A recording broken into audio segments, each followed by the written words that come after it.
한 걸음 더 TV 민생연구소입니다. 자, 코로나19 장기화로 경기가 계속 불황인데요. 소장님, 예. 이 불황을 먹고 사는 산업 뭔지 아세요? 예전에는 립스틱이 많이 팔린다는 이야기도 있었고요. 아, 네. 최근에는 당근마켓 같은 곳, 아, 어떤 중고 물건을 거래하는 곳, 또는 온라인, 그냥 맞아요. 조금 더 저렴하게 살 수 있잖아요. 맞아요. 어떤가요? 뭔가 다양한 산업들이 있는데 오늘 얘기할 바로 렌탈 산업. 아, 네. 렌탈은 확실히 좀 더 저렴하죠. 사는 것보다는 더 사는 게 부담되니까. 네, 그렇죠? 그렇습니다. 이렇게 경기 침체 그리고 불황에도 불구하고 이 렌탈 산업은 규모가 굉장히 더 커지고 있다고 합니다.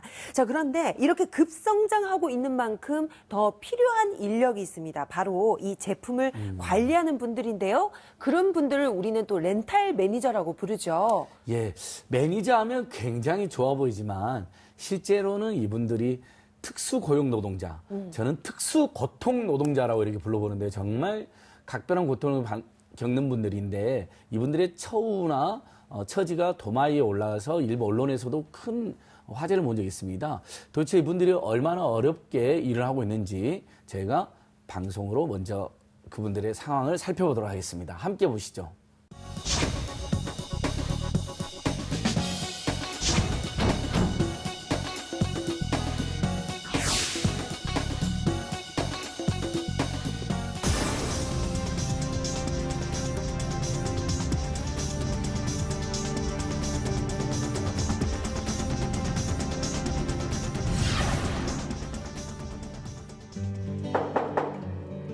LG에서 나왔습니다.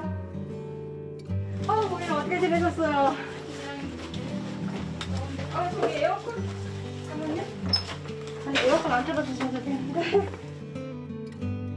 그 3개월에 한 번씩 그 살균 서비스 해드리고요. 제품에 대한 이상이라든지 고장 같은 거 그런 거 여쭤보려고 점검해드리는 작업하고 있어요. 보통 점검하는 시간은 한 15분 정도. 15분에서 20분 정도 걸리고요. 필터 교체할 때는 한 20분에서 25분 정도 소요되고요. 이렇게 해서 하루에 한 10군데에서 한 12곳 정도? 저희는 한 건당 얼마씩 그 수수료가 있어서요. 거기에 따라서 딱 돈이 나와요. 그러니까 이 점검을 많이 하면 많이 할수록 돈이 더 많고요. 적게 하면 적을수록 급여가 없죠. 4년, 5년, 또 1년, 3년으로 또 나눠지네요. 아, 그렇군요. 저희 엄마도 이것도 같이 쓰거든요. 세집이 제가. 네. 이 제품이. 가격은 얼마 정도 차이 나요? 위아래로는? 위아래로 하게 되면은 이거 지금 현재 무게 있는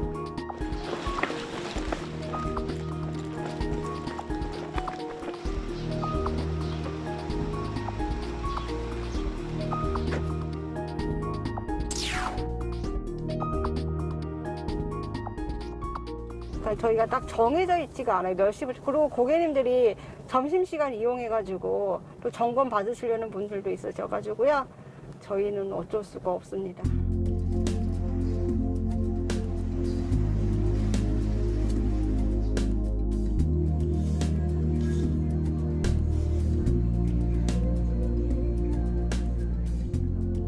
회사에서 저희한테 지원해 주는 거는 핸드폰 요금 62,000원. 그게 다예요? 네, 그게 다예요. 그 LG에서 말하는 위탁 계약이라고 해가지고요. 하청이라고 해서 저희한테 뭐 식비라든지 그런 건 전혀 없어요.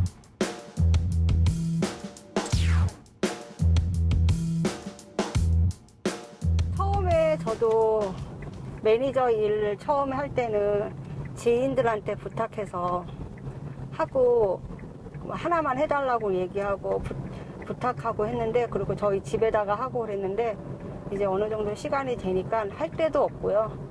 그렇게 해봤자 그 지인들하고의 사이만 멀어지더라고요. 제가 전화하면 또 제 뭐 부탁할 건가 보다 하고 그거 먼저 물어보시는 분들도 계셔가지고, 그리고 신입 매니저님들이 들어오시면은요 1차적으로 본인들 집에 써봐야지. 그러니까 소장님들이 항상 얘기하시는 게 그거 있어요. 본인들이 내가 먼저 써봐야지 고객님들한테 얘기해 줄 수 있다.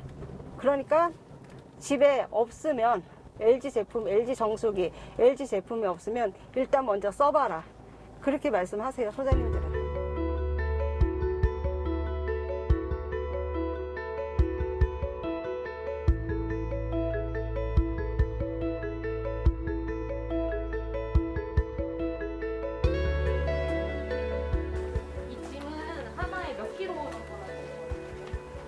글쎄요, 안 재봤는데 이것도 한 8, 9kg 되겠죠?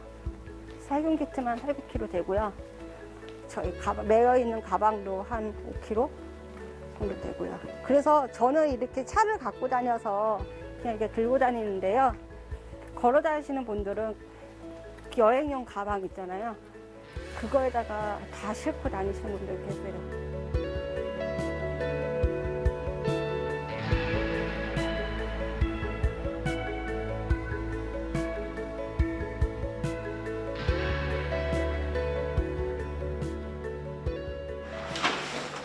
고객님 안녕하세요. 저 건조기 점검하세요.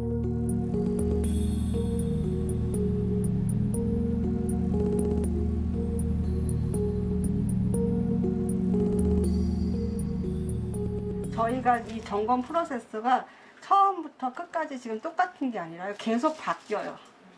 막 추가되는 거는 추가되고 또 빼는 건 빼고. 근데 단순해지는 게 아니라 더 복잡해지고 있어요.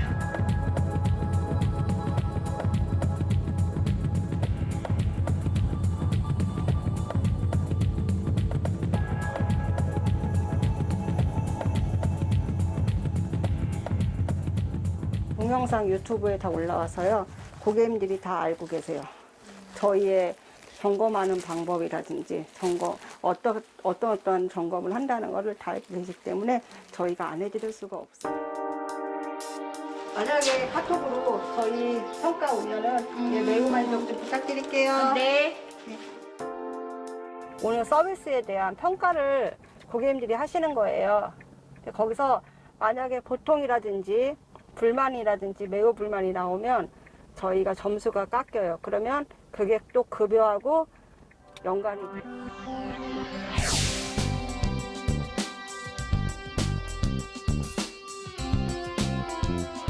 관리하는 사람이지 저희는 수리하는 사람도 아니고요. 뭐 어떤 제품을 청소하는 사람이 아니에요. 그거는 관리가 아니라 그거는 청소거든요. 먼지통 털어줘야 되고 본인들이 쓴 그 청소기를 저희는 무릎 꿇고 근데 그거는 완전 저희의 자존심을 무너뜨리는 거라서 그러한 제품들은 안 했으면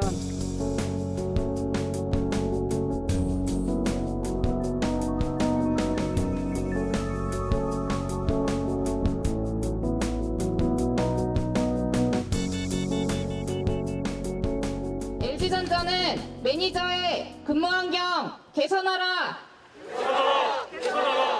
영업 실적으로 줄 세우는 등급제 폐지하라. 무리한 영업 압박 중단하라. 매니저들에게 굴욕감을 안겨주는 A9 점검 폐지하라. 매니저들에게 유류비를 지원하라. 연장 휴일 근로에 대한 수당을 제대로 지급하라. 프로 계획은 우선은 교섭에 응할 때까지 매니저님들의 의견을 또 계속 받아야 돼서 또 우리가 취합도 해야 되고 어떤 방향으로 또 추진을 할 건지 계속 논의하면서 나올 때까지 계속 싸워야죠.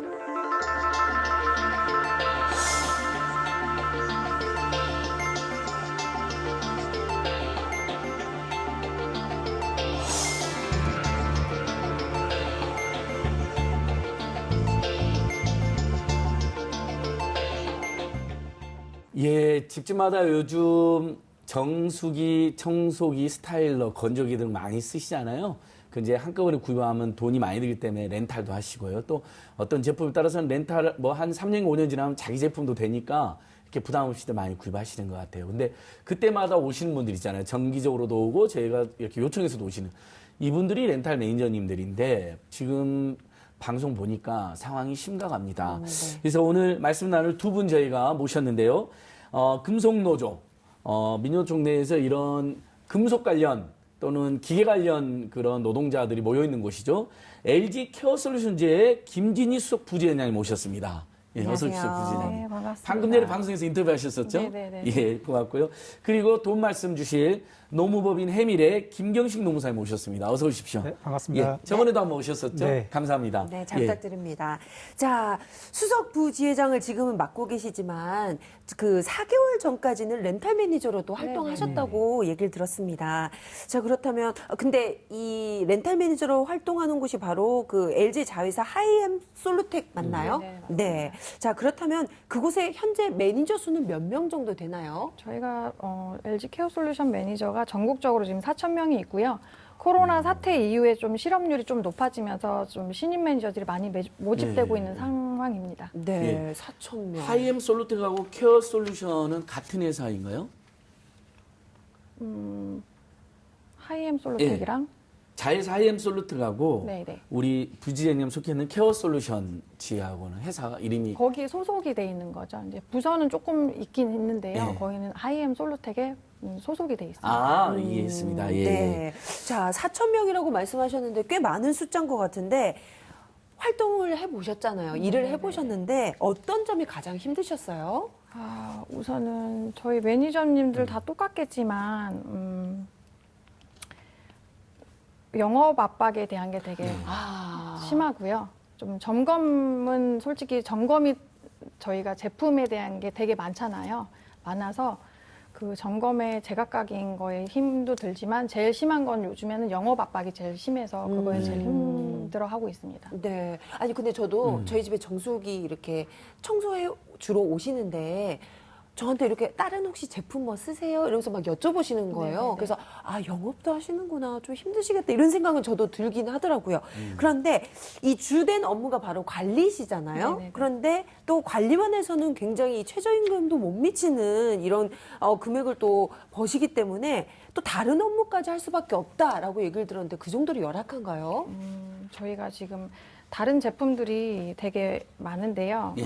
정수기, 뭐 공기청정기, 의료청정기 이런 거 점검 외에도 우선 영업은 기본으로 해야 되고요. 그 LG 제품들을 어떤 제품들을 사용을 하고 계신지 고객님 댁에 가서 조사를 해야 돼요. 그걸 조사를 해서 보고를 해야 되거든요. 예. 그러면 그거에 대해서 또 영업이 또 진행을 해야 돼요. 조사를 해서. 그리고 나머지 뭐 보험 그리고 저희 카드 연계해서 네. 판매도 해야 되는 그런 업무까지 다 하고 있습니다. 너무 다른 업무까지 다 하시는 거 아니에요? 완전히 그러니까 LG라는 대재벌이 큰 돈을 버는데 여러 가지 과도한 업무를 시키는 것 사실 같은데 다른 일까지. 일단 제일 궁금한 거 그럼 월급이나 기본급은 없는 건가요? 네, 기본급은 물론이고요.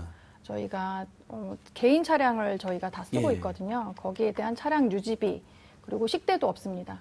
그리고 어디 뭐 저희가 다치거나 아프거나 할 때도 저희 다 비용은 저희 매니저님들이 부담해야 되는 상황이고요. 예. 그러니까 일단은 월급이 하나도 없으니까 오로지 수수료나 영업해 네네. 갖고만 먹고 살아라. 네네. 그래가지고 한 200, 보통 이제 우리가 최소 우리나라에 살려면 200은 있어야 된다 그러면 얼마나 다니셔야 되는 거예요? 보통 200을 해야 하면 한 제품당 뭐 8,000원에서 10,000원이거든요. 그러면 한 달에 200개 제품을 해야 되고요. 하루에 10곳 이상씩 제품을 점검해야 되는데 이것 또한 그거 점검한 거에 대한 점검 수수료가 제대로 나오면 좋은데요. 그게 영업에 대한 게 수수료가 자지우지가 돼요. 영업이요? 네네네. 저희가 최고 S등급부터 D등급까지 있고요. 등급마다 300원씩 차별을 두고 있어요. 그러니까 영업 많이 한 사람한테는 스스로 올려주고 네네네네네. 못한 사람은 적게 해서 200만 원도 못 받을 수도 있겠네요. 그럼 한 달에 20만 원 정도 최고 이제 1,200원 차이가 나는데 최고 한 달에 20만 원 차이가 나기 때문에 매니저님들은 그건 무시할 수 없는 금액이라고. 네. 예. 이 와중에 저도 봤거든요. 뉴스에 나온 거. 공중파 뉴스에 어떤 그 사측이 유튜브로 만든 영상인데 렌탈 네네네. 매니저님들을 무릎을 꿇려놓고 뭐 네. 20분간 청소기 관리를 하고 있다 이런 식으로 홍보를 했던데 네네. 이게 어떻게 된 건가? 이게 큰 화제가 됐었거든요. 우선은 그거는 코드 제로라는 코드 제로 A9 제품에 대한 영상이고요. 예. 이게 저희 매니저님들과 소비자의 이해를 돕기 위해서 제작된 영상이에요. 예. 네. 네, 화면 속에서 보시면 그렇죠. 지금 화면에 같이 나오고 나오네요. 있습니다. 네네네. 화면 예. 속에 보시면 제품기를 이제 씻는 일부 시간을 제외하고 나면 대략 20분에 이제 무릎을 꿇고 청소기를 분해하고 먼지를 제거하거든요. 근데 이 영상에서는 보시다시피 20분이지 빨리 감기예요. 사실 이게 저희가 직접 갔을 때는 50분에서 1시간 이상이 걸리는 일입니다. 네. 그래서 좀 고객 앞에서 또 1시간 넘게 일하는 거에도 좀 저희가 방석 하나 좀 던져놓고 이거 이렇게 하라고 한 거에 되게 부당함을 느끼고요. 사실 이거는 이 영상을 보고 매니저님이 자존감을 떨어뜨리는 영상이었기 때문에 대대적으로 다 점검을 하지 않겠다 거부하고 있는 상황입니다. 아, 네. 아니 저 청소기 제가 좀 알아서 저도 제가 집에서 혼자 해본 적이 있는데 네네. 대부분 저거 할 때 누가 무릎 꿇고 합니까? 엉덩이를 이렇게 해가지고 편안하게 하죠. 그렇게 찍어도 될 일을 저렇게 마치 강요하듯이 뭐 고객의 왕이랑 봉건 시대 노동자들의 종속품처럼 저렇게 한 것 같은데 영상에 그 회사의 태도가 드러났다고 해서 화제가 됐던 것 같아요. 노무사님, 방금 이분들이 올 때 저도 경험했는데 옷도 LG 유니폼 입고 계시고요. 네. 그다음에 오셨을 때 LG 전자 또는 LG 뭐 렌탈을 잤습니다 이렇게 하시거든요. 네네. 근데 거기 노동자분들이 아닌 거죠 지금. 법적으로 어떻습니까? 예. 법적으로는 뭐 외형적으로 LG전자인 것처럼 보이긴 하지만 실질적으로 계약상은 자영업자 계약을 하기 때문에 법률적으로 구체적으로 따지고 들어갔을 때는 사실 근로자로 보기에는 조금 어려운 부분이 있긴 있습니다. 그래서 특수형태 이런 분들을 저희가 특수형태 고용 근로자라고 그렇죠, 예. 얘기를 하고 있죠. 특고. 네. 그러니까 완전 자영업자로 해놓고 사대보험도 안 되는 거죠 그러면요 기본적으로. 네, 사대보험도 안 되고 근로기준법에 따른 어떠한 보호도 받지 못하고 있습니다.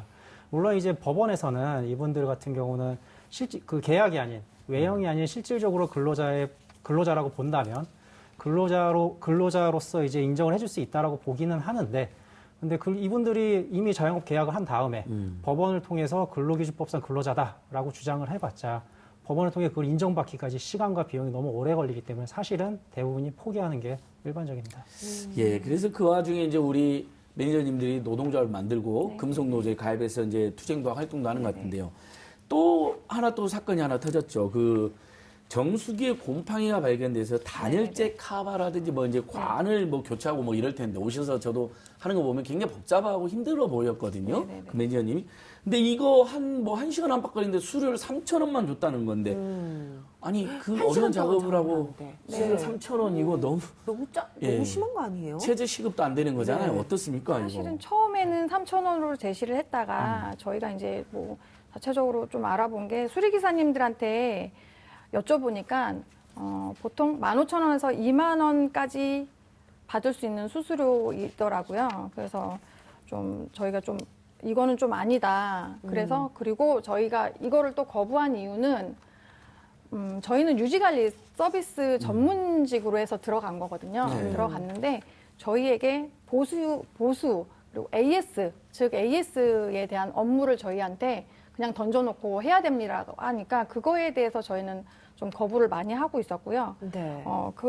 그걸로 인해서 모임이 또 만들어졌고 밴드 내에서 1,750명이 한 3일 만에 가입이 됐어요. 그래서 그게 이제 뭐 정수기 사태에 좀 기폭제 역할이 되지 않았나. 네. 저는 저희가 초반에도 이제 얘기를 드렸지만 이렇게 렌탈 산업이 크게 성장할 수 있었던 건 정말 이분들 덕이거든요. 매출이 보니까요. 그 금융감독원 공지에 따르면 2014년 1,043억 원이던 매출이요. 작년에는 3,762억 원. 예. 이렇게 3배 이상 뛰었다고 합니다. 자, 그렇다면 이렇게 매출이 급상승한 것도 이분들 덕이고 뭔가 이제 공이 있을 것 같은데 LG 측은 이것을 인정하고 있나요? 사실은 인정은커녕 또 일할 사람은 많으니까 뭐 못하겠으면 그만둬라는 시기고요. 지금 현재까지는 뭐 저희 매니저님들은 그냥 쓰다 버릴 점검 도구로만 취급하고 있다. 그런 심정들이시죠. 야, LG그룹이 정도 경영, 인간 경영 표방하는 곳인데 너무 심하다는 생각이 드는데요. 노무사님, 이런 특수고용 형태의 노동자 문제가 뭐 어제 오늘 일이 아니잖아요. 네. 지금 우리 렌탈 매니저님 말고도 우리 노무사님들 파악하기도 굉장히 많죠. 네. 예, 좀 그 상황 한번 설명 한번 다시 한번 해주십시오. 뭐 이제 플랫폼 노동자들도 네. 일종의 이제 특수형태 그렇죠. 고용 많이 나오는 근로자라고도 볼 플랫폼. 수도 있고요. 네. 그리고 이제 뭐 보험 영업하시는 분들이나 예. 뭐 이제 배달하시는 분들 이런 형태 이제 일반적으로 사업자가 대부분의 것들을 이제 제공을 하고 노동력만을 가지고 오시는 분들이 사실은 자영업자를 표방한 근로자라고 보는 게 맞습니다. 특수형태 고용 근로자분들을 저희가 일반적으로 판단하기에는 사실은 종속되어 있지만은 근로기준법을 적용을 본인이 이제 어쨌든 받기를 포기하고 자영업 계약을 맺은 다음에 그렇게 했으면 사실 일반적인 근로자보다 돈을 더 많이 벌거나 그걸 아니면 사업주로부터 지휘감독에서 벗어나 있거나 이렇게 진행이 돼야 되는데 지금처럼 사실은 사업주가 지휘명령 감독을 하고 업무 지시도 하고 그리고 경제적인 종속권도 갖고 있으면서 운영을 하다 보니 우리나라 이제 특수형태 고용 근로자가 사실 문제가 되고 있는 겁니다. 네. 부지님 이건 모르고 그러면 이제 방금 노무사님 설명에 의하면 네. 돈을 많이 벌거나 자유롭거나 그래서 개인 사업자라고 했는데 네. 실제로는 둘 다 정반대인 것 같은데 저희가 모집, 괴로운 질문입니다. 죄송합니다. 사실 예. 모집 공고로 냈을 때는 네. 일과 가사가 되게 자유롭다고 했거든요. 근데 막상 가보면 휴일조차도 토요일, 일요일도 저희가 쉴 수가 없고요. 야. 매번 고객님들이 저희가 이제 퇴근 시간이라는 게 있잖아요. 6시 이후에 방문해야 되는 게 좀 허다합니다. 그래서 저희가 그렇죠. 사람 없으니까 네, 집에. 네, 네. 그래서 6시 이후에 또 점검을 가면 대부분 뭐 우리 매니저님들이 집에 가면 9시. 그러면 그때 부랴부랴 애들 밥 챙겨주고 해야 되고 우시는 매니저님들도 많았다고 해요. 애들 때문에 좀 그만둬야 되나 그런 매니저님도 있으셨고. 그러니까 특히나 한 푼이라도 더 벌고 네네. 가정경제에 보탬되려고 하는 네, 분들을 맞습니다. 악용하는 것 같아요. 맞습니다. 예. 마지막으로 노무사님, 이런 특수고용 노동자들을 위한 처우 개선이 필요할 것 같은데 어떤 점이 필요할까요? 마지막으로 말씀 부탁드립니다. 우선 뭐 지금 사례와 마찬가지로 비슷한 사례들을 보면 예전에 청혼아이스 같은 경우는 이제 자회사를 설립을 해서 예. 직고용을 한다든가 아, 코웨이 예. 같은 경우는 올해 2월에 본사로 직고용을 한 사례들이 있었습니다. 즉 이런 렌탈 사업 같은 경우는 제가 모든 사업을 다 말씀드릴 수는 없지만은 렌탈 사업 같은 경우는 매니저분들이 엄청나게 중요한 역할을 하고 있는 거죠. 그런 의미에서 사실 특수고용 형태 근로자보다는 정규직이 더 낫다는 판단을 이미 시장 환경이 하고 있다라고 보여집니다. 그렇다고 해서 저희가 뭐 특수 형태 고용 근로자가 모두 정규직 전환해야 된다라고 제가 말씀드리는 건 아닙니다. 다만 그분들의 권리와 의무를 찾고 신분을 보장하는 법률적인 배려와 정책적인 배려가 함께 좀 진행될 필요가 있다라고 말씀드릴 수 있겠습니다. 네. 예. 아, 노무사님 시원한 해법이네요. 네, 예. 그렇습니다. 두 분의 말씀처럼 정말 이제는 근본적인 해결책이 더 필요한 시점이 아닌가 싶습니다. 오늘 두 분 말씀 고맙습니다. 예, 부회장 제가 계속 이 이슈 모니터링 하고 함께 하겠습니다. 네, 예. 감사합니다. 예, 두 분 고맙습니다. 네.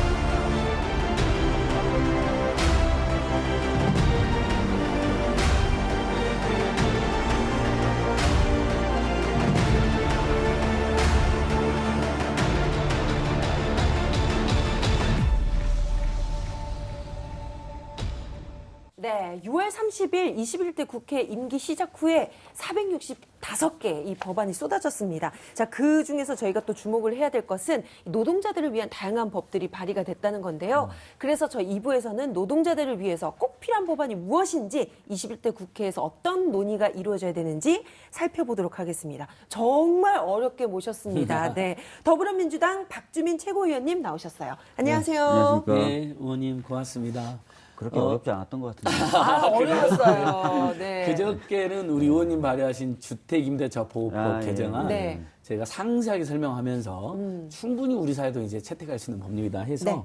화제를 모은 적도 있습니다. 네, 감사합니다. 힘내시고요. 네. 요즘 그래도 많은 시청자들께서 응원하시는 의원님이니까 근황 소개 어떻습니까? 요즘? 뭐 아직 원 구성이 제대로 되지 않아서 국회 일정이 정상적으로 돌아가고 있지는 못합니다. 그렇지만 제가 속한 법사위 같은 경우는 일부 업무 보고도 받고 일정이 진행되고 있어서 오늘까지 이제 업무 보고 받고 하는 활동들을 했었습니다. 예, 네. 법사위 활동은 우리 시민들이 많이 보셨더라고요. 네. 화제가 됐었죠. 네. 그 TV민생연구소가 이제 노동 존중, 민생경제 살리기, 갑질 없는 사회 이런 거 많이 다뤘는데요. 네. 그래서 저희가 그동안 그런 이슈도 많이 다뤘는데 그래도 그나마 미진하지만 20대 국회 마지막에 네. 노동 존중 법률들이 상대적으로 몇 개 통과됐던데 맞습니다. 예. 최고위님이 이렇게 약간 설명 좀 해주십시오. 그 몇 개라도. 뭐 20대 국회가 전반적으로 이제 법안 통과율에 있어서는 그렇게 좋은 성적을 거두지 못했습니다. 그러다 보니까 노동 관련된 법률들도요. 사실은 이제 발의된 것에 비하면은 통과된 것이 많지 않다라는 평가를 받고 있어요. 그렇지만 뭐 근로시간을 주 52시간으로 단축하는 근로기준법 개정안이라든지 방금 말씀하셨던 것처럼 5월 20일 날 마지막 본회의에서는 고용보험이 지금까지 좀 적용이 되지 않았던 사각지대에 있었던 예술인 분들에게 좀 적용될 수 있도록 하는 고용보험법 개정안 통과되기도 했었습니다. 예. 네. 저희가 20대 국회를 보면 좀 아쉬운 점이 굉장히 많았어요. 그래서 21대 국회는 정말 거는 기대가 크거든요. 네. 앞으로 남은 과제 많으시죠? 노동 관련된 법안뿐만 아니라 좀 많은 과제를 갖고 있고 또 많은 기대를 국민분들께서 걸고 계시다는 걸 잘 알고 있는데 아까도 말씀드렸던 대로 아직 원구성이 또 안 돼가지고 네. 여러 가지 일을 못 하고 있는 상황입니다. 예. 그 하나만 더 추가로 여쭤보면 김용균법, 네. 그래서 산업안전보건법이 정말 대폭 개선됐잖아요. 저는 굉장히 중대한 성과라고 네. 보는데 다만 이제 김용균님 같은 분들이 제대로 보를 못 받는 네. 지점은 있는 맞습니다. 것 같아요. 네. 그다음에 고 노회찬 의원님이 발의했던 중대재해기업처벌법, 기업처벌법. 예. 그리고 박지문 의원이 예전에 민변 활동할 때도 저희가 같이 활동하고 그랬었는데 네. 어떻습니까? 요 법들은 좀 제정이나 개정이 좀 필요해 보이는데 요 두 네, 법은 뭐 특별히 한번 언급 좀 해주십시오. 최근에도 이제 이천 물류센터 예. 화재 사고로 많은 분들이 그러니까요. 돌아가셨어요. 그래서 산업 현장에서의 안전성을 좀 보장할 수 있는 법안에 대한 논의가 많이 진행되고 있고요. 특히 정부에서도 중대재해기업처벌법이라는 제목과는 좀 다르더라도 산업 현장에서의 어떤 안전성을 높이는 그래서 원청의 어떤 책임을 높이는 그런 법안을 특례법 형태로 발의하겠다 이런 지금 입장을 가지고 있는 상황입니다. 우리 정부 입법까지 그러면 네. 나오겠네요. 예, 계속 저희가 기대도 하고 호소도 해보고요. 자, 21대 국회에서는 아무튼 노동자들이나 세입자, 사기 약자들에 대한 법안이 조기에 많이 통과됐으면 좋겠다는 바람이 큰데요. 20대 국회 보건복지위원회 위원장으로 선출된 더불어민주당 한정희 의원님 있죠. 예전에 한국노총 출신에서 큰 화제를 모았는데 이분이 첫 번째 법안으로 플랫폼 노동자, 방금 제가 다뤘던 특수고용 노동자들의 고용보험을 단계적으로 의무적으로 적용하는 고용보험 개정안을 발의를 하셨더라고요. 저희도 계속 다뤘던 이슈니까 한번 한정희 의원님 만나고 오겠습니다. 모든 취업자가 고용보험 혜택을 받는 전국민 고용보험 시대의 기초를 놓겠습니다. 아직도 가입해 있지 않은 저임금 비정규직 노동자들의 고용보험 가입을 조속히 추진하고 특수고용 노동자, 플랫폼 노동자, 프리랜서, 예술인 등 고용보험 사각지대를 빠르게 해소해 나가겠습니다.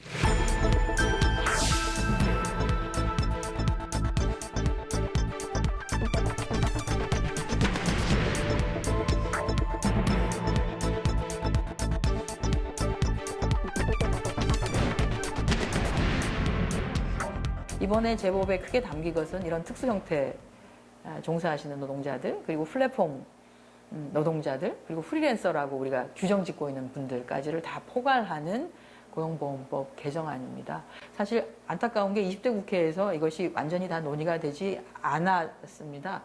그런데 20대 국회 말에 5월 달에 예술인들을 대상으로 한 고용보험은 뭐 저희가 조금 확대를 하긴 했었어요. 그런데 코로나19 사태가 터지면서 지금 현재 고용안전망에 포함되지 않아서 실업의 위기를 겪고 있는 사람은 단지 예술인에만 해당되는 것은 아니고 특수고용직이나 또는 플랫폼 노동자나 프리랜서 이분들이 다 마찬가지였었어요. 고용안전망의 사각지대에 있음으로 인해서 코로나19의 직격탄을 또 맞게 된 것이죠. 고용안전망은 빨리 확대를 좀 하는 것이 좋겠다고 해서 다른 것 아닌 1호 법안으로 이것은 해야 되겠다고 해서 내게 됐죠.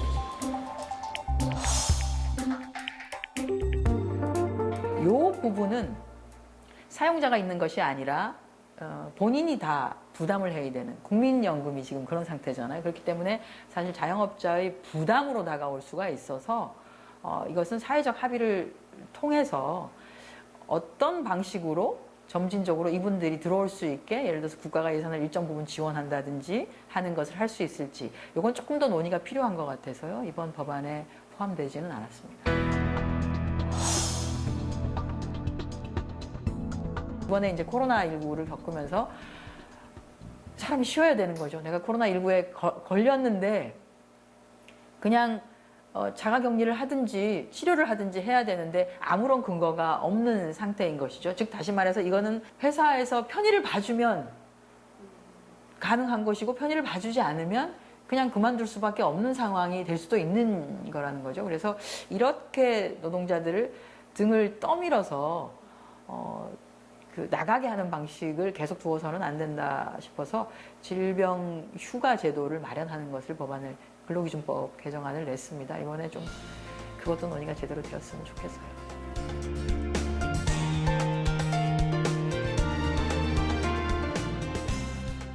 화면에서 보신 것처럼 이 한정혜 의원이 발의한 고용보험법 개정안, 또 이상은 의원, 이수진 의원도 21대 국회에서 이 노동자 관련 법안을 차례대로 이렇게 발의를 했는데요.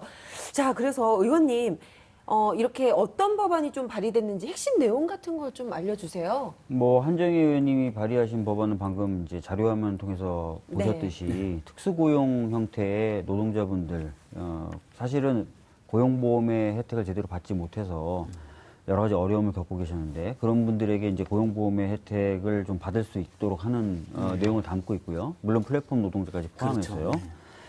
자영업자 부분에 대해서 이제 질문을 하셨는데 이제 아마 그 자영업자 부분은 지금 당장 포함은 안 되는 것 같다 이런 취지의 말씀도 하셨습니다. 그다음에 이상원 의원님이 발의하신 근로기준법 개정안의 경우에는 플랫폼 노동자의 경우에는 사실 근로 형태가 너무나 다양하고 맞아요. 또 이게 고용됐는지 안 됐는지 뭐 이런 걸 판단하는 기준이 그동안 애매모호한 부분이 있었는데 근로기준법의 적용 대상으로 포함시키는 그런 내용을 담고 있습니다. 그리고 이수진 의원님이 발의하신 법안은 근로자 퇴직급여 보장법이다라는 법안인데요. 이것은 계속 근로기간이 1개월 이상이면 퇴직급여 제도를 적용해서 퇴직급여를 주자 이런 내용입니다. 물론 여기에 대해서 어떤 분들은 아니 한 달만 일하고 그만둬도 퇴직급여를 줘야 된다면 이건 너무 사업자에게 고용주에게 부담이 큰 것 아니냐 이렇게 좀 반대하는 얘기도 있다고는 하는데요. 그런데 한 달에 월급여액의 한 12분의 1만큼 지급하는 것이고 또 원래 퇴직금 적립해서 지급한다는 측면에서 봤을 때는 사용자에게 좀 과다하다고 보기는 어렵지 않느냐 또 이런 평도 있는 법입니다. 예. 안 그래도 이틀 전인가 청년유니언 정책팀장님 나오셨는데 다 15시간, 주 15시간 미만으로 자꾸 한 14시간 정도로 해가지고 주수당도 못 받게 하고 퇴직금도 못 받고 있고 그런 적용 못 받고 있다고 꼭 그거 개선돼야 된다고 이야기하시더라고요. 그래서 아마 논란이 있을 겁니다. 시청자 여러분. 저희들 또 어떤 법률이 쟁점이 있을 때 이렇게 편파적으로 사회적 약자들이 편에 서면서도 그런 논란이 있는 부분은 충분한 토의가 있어야 되는 거 이해하고 있으니 저희도 그런 토의를 기대해 보고요.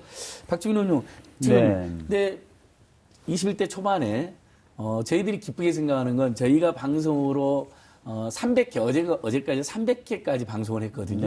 그때 주로 이제 특수고용 노동자들, 비정규직, 그다음에 5인 미만 사업장 근로기준법도 적용 못 받는 노동자들, 그다음에 상가세입자, 주택세입자, 청년, 이분들을 위한 법이나 정책을 많이 촉구하고 호소드렸거든요. 이런 법들이 많이 쏟아지는 것 같은데 20대 국회가 좀 더 진일보적으로 달라지는 것으로 우리 해석이 되겠죠. 어떻습니까? 네, 사실 이제 21대 국회 구성원도 훨씬 더 다양해졌습니다. 그러니까 방금 말씀하셨던 것처럼 청년들 위한 입법 이런 것들도 많이 지금 나오고 있는 이유 중에 하나가 청년 세대가 많이 들어왔어요. 우리는. 20대 의원님들도 몇 분 있더라고요. 예, 20대 의원도 몇 분 뭐 있긴 하지만 21대 의원들은요, 진짜 청년들이 많이 들어왔어요. 제가 20대 때 저희 당에서 연령으로 치면은 아래쪽에서 두 번째였습니다. 근데 지금은 좀 약간 나이 드신 축에. 지금 나이 든 축에 돼요. 그러니까 이번에 20대, 30대나 40대 초 중반에 많이 들어오셨다는 거예요. 그건 너무 좋은 일인 것 그래서 같아요. 청년분들을 위해서 뭔가 이 사회가 해야 되는 부분이 있다라는 것에 대해서 목소리를 많이 내고 계세요. 뭐 예를 들어서 전용기 저희 당 전용기 의원 같은 경우에는 또 본인이 청년 창업자이자 청년 영세 상인이었어요. 그러니까 임대차 보호법 같은 경우 개정안이라든지 이런 것들을 많이 고민하고 또 발의도 하더라고요. 또 노동자분들을 대변할 수 있는 분들도 또 20대 국회 때보다 많이 들어왔습니다. 그러다 보니까 이제 당연히 관련된 법안도 많이 발의되고 있는 거고요. 무엇보다도 지금 현재 사회가 많이 이제 불안정해지면서 그동안 있었던 불안정하고 약했던 어떤 이런 그 사회적 부분이 더 도드라지게 맞아요. 드러나다 보니까 또 관심을 많이 가지고 관련된 법들을 또 발의하고 있는 것 같습니다. 아, 매우 긍정적이고 좋은 현상입니다. 네, 그렇습니다. 자, 이 코로나19가 사실 이제 좀 날이 더워지면 이제 좀 사그라들지 않을까 했더니 정말 질긴 녀석입니다. 네. 예. 아무래도 이 코로나19 이전과 이후가 갈라진다라고 얘기할 만큼 정말 코로나19는 우리의 삶을 정말 송두리째 이렇게 바꿔놨는데요. 그래서 이 노동, 이 복지 사각지대도 여실히 이렇게 보여준 게 아닌가라는 생각이 들어요. 그래서 이제는 지금 이 포스트 코로나 시대에 맞는 뭔가의 지금 설계가 필요하지 않냐 이런 목소리가 굉장히 많이 나오고 있거든요. 이런 논의가 좀 구체적으로 나온 게 있나요? 물론입니다. 뭐 코로나19로 인한 당장의 위기를 극복하는 것뿐만 아니라 코로나19 이후에 변화될 사회상에 적응하기 위한 법안들도 내야 된다. 제도도 만들어야 된다. 이런 논의는 계속 하고 있고 고민도 하고 있고요. 사실 다들 이제 놀라운 경험을 한 거죠. 뭐 과거의 금융위기라든지 또는 외환위기하고는 전혀 달리 사회적인 이동과 접촉이 끊어져 버리는 맞아요. 초유의 상황을 겪으면서 아 이럴 경우에 참 이런저런 부분이 약점이구나라는 것을 알게 됐는데 더구나 더 나가서 이런 상황이 몇몇 학자들에 의하면 3년에서 5년에 한 번씩 반복될 거다라고 또 예측을 하고 있지 않습니까? 네. 그러니까 이제 이렇게 모든 경제활동이 일시적으로 정지한다거나 속도가 늦어진다거나 이랬을 때도 사회적으로 약자들이 고통받지 않는 여러 가지 안전망들을 만들어야 된다는 것에 대해서 많은 분들이 고민하고 있는 상황입니다. 예. 그러니까 매우 좋은 현상인 것 같아요. 제가 밖에서 일하는 그 민생경제연구소라고 싱크탱크 작은 거기서도 지금 민주당이나 정의당 의원님들하고 연속 토론에 코로나19 이후 우리 사회 특히 경제 사회 정책 어떻게 해야 되냐 연속 토론을 준비하고 있는데 근데 정작 의원님한테 다른 법률 많이 물어보고 의원님이 발의하신 법안들은 그것도 지금 나오신 김에 저희 좀 여쭤봐야 되는데. 예. 그 주택임대차법부터 시작해서 화제 법안들 지금 많이 내고 계시잖아요. 맞아요. 대표적으로 몇 개만 소개라도 한번 해주세요. 예. 뭐 가장 화제가 된 뭐 좋은 의미의 화제일 수도 있고 나쁜 의미의 화제일 수도 있는데 주택임대차보호법 개정안을 제가 1호 법안으로 냈어요. 예. 왜냐하면은 아직도 한 40% 넘는 분들이 자가주택에서 거주하지 못하시고 전세나 월세 같은 형태로 거주를 하시는데 이분들의 어떤 주거 안정이라는 것이 그분들 개인적으로도 굉장히 필요한 일이지만 우리 전체 사회의 어떤 경제 성장이라든지 경제적 안정에도 굉장히 필요합니다. 맞아요. 그러니까 주거에 굉장히 많은 비용을 쓰게 됨으로써 그 개인이 소비할 여력도 없어지게 되고요. 내수가 침체되는 주요 원인인 것 같은데요, 제 생각에도. 그다음에 노후를 안정되게 준비할 자금도 얻게 됩니다. 그렇죠. 이런 부담이 사실 사회 경제적으로 전체적으로 영향을 미치는 것이라서 임대인과 임차인 간의 권리 관계를 조금 균형 있게 한번 잡아보자. 완벽하게 균형 있는 건 아니지만 하는 법안을 냈다가 많이 혼나고 있습니다.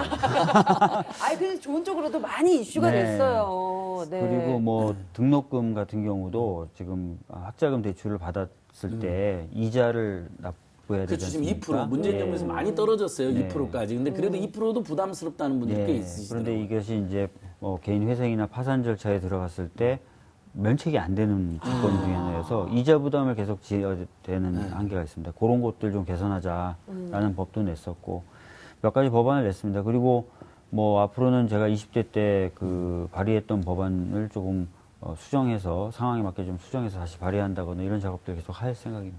예, 좋은 법안 발의 킹이 되지 않을까. 오늘 듬뿍 제가 좋은 기운을 들여가지고, 의원을 들여가지고, 의원이 분발할 수 있도록 제가 지금 계속 이야기를 이어가겠습니다. 좀 그냥 개인적으로 그냥 궁금한 건데 20대 때 정말 좋은 법안들 많았잖아요. 근데 폐기가 됐어요. 맞습니다. 근데 그거 그대로 다시 끌고 올 수는 없어요? 꼭 올 수 있어요. 그렇죠. 보통 이제 재선을 하게 되면 자신이 이제 전때에 발의했던 법안들을 다시 발의합니다. 왜냐하면 자기가 맞다고 생각했고 필요하다고 생각했던 법안이기 때문에 그것을 다시 발의하는 것이죠. 뭐 그거는 되게 자연스럽고 일반적인 현상입니다. 오늘 보니까 어떤 신문에서는 왜 과거 걸 또 발의하냐 이런 식으로 좋은 얘기하는데 거니까. 정말 저도 말도 안 돼. 네. 옛날에 좋은 법이 통과가 안 됐으면 당연히 다시 내야죠. 제가 봤을 때 비판을 위한 비판을 좀 하는 것 같고요. 그렇기 때문에 이제 좀 다시 살아나기도 하고 혹시나 낙선을 한 경우에는 다른 의원들이 그 낙선한 의원님들의 법안을 살피면서 좋은 법안 있으면 발의하기도 합니다. 그렇게 해야죠. 그렇게. 아까 그 문제 그 신문들이 또 얼마나 웃기냐면 20대 국회 때 좋은 법안 폐기됐다고 또 막 공격을 합니다.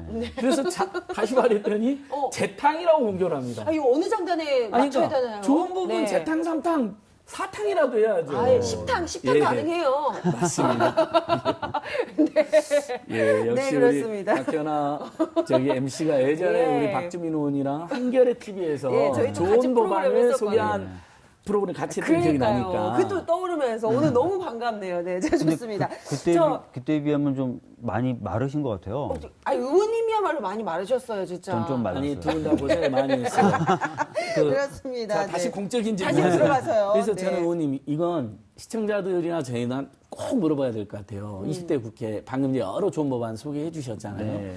의원님이 그 중에서도 의원님 개인이나 민주당이라는 어쨌든 총선에서 압승해서 국민들의 기대가 몰려 있는 물론 우려하신 분들도 있죠. 정말 최우선 과제. 정말 특히 초장에 많이 통과해야 되잖아요. 중간에 또 막 선거 다가오고 막 그런 뭔가 잘 안 되잖아요, 맞아요. 솔직히. 초장에 예. 들어가야 된다고요. 네. 어떤 것들을 꼽고 계세요? 아무래도 지금 코로나19로 인해서 어려움을 겪고 계신 국민분들의 삶을 살필 수 있는 법안들이 처음에는 많이 통과돼야 될 것입니다. 뭐 법안은 아니지만 추경도 그런 맥락에서 같은 3차 거고요. 추경. 맞아요. 네, 그래서 그런 것들을 많이 좀 통과시키려고 하고 있고요. 그래서 원내 대표단 쪽에서는 주로 그쪽 방향에 이제 입법과제 우선순위를 두고 추진하려고 하고 있습니다. 예. 끝으로 뭐 이렇게 우리 저기 TBS TV 민생연구소는 지금 처음 나오신 처음 것 같고 나왔습니다. 예.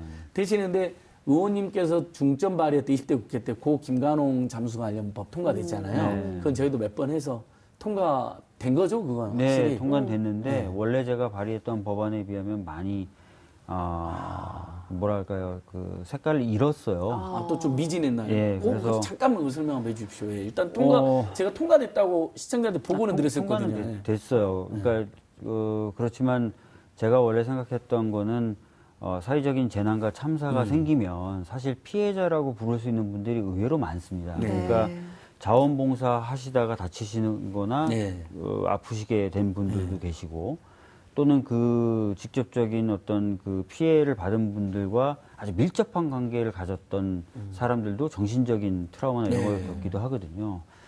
그래서 뭐 여러 피해자 범위를 좀 넓히고 물론 모든 피해자에게 똑같은 뭔가 지원을 하는 건 아니지만 일단 그래도 넓히고 그다음에 특별히 국가의 지원이 필요한 경우에는 국가가 좀 지원을 할 수 있는 내용들 좀 넣었었는데 그런 내용이 다 빠지고 이제 그 당시 그 여러 가지 활동을 하셨던 민간 잠수사분들에게 보상을 좀 해드리는 그런 물론 그 보상조차도 다른 법에 의해서 이미 보상받은 게 있다면 다 빼고 남은 부분만 좀 보상을 하는 식의 법으로 굉장히 소략하게 통과가 돼서 21대 국회 때 약간 다시 한번 바꾸어 보려고 시도를 하려고 생각하고 있습니다. 네. 예, 방금 의원님이 이게 저는 국민들께 드리는 마지막 말씀까지 해주셨다고 봅니다. 네. 20대 국회 때 통과된 것도 있고 통과되지 않은 것도 있는데 통과된 것 중에도 미진한 부분을 또 정리하고 계시잖아요. 바로 그런 것들 최선을 다해서 입법과 좋은 정책 많이 해주실 것을 당부드리고 네. 응원드리면서 오늘 방송 마쳐야겠습니다. 네, 박주민 의원님 고맙습니다. 네, 화이팅! 고맙습니다. 네, 좋습니다. 네. TV 민생연구소 오늘 준비한 내용은 여기까지입니다. 네, 앉아 계시고요. 네. 저희는 내일 저녁 7시 20분에 다시 찾아뵙겠습니다. 여기는 TV 민생연구소입니다.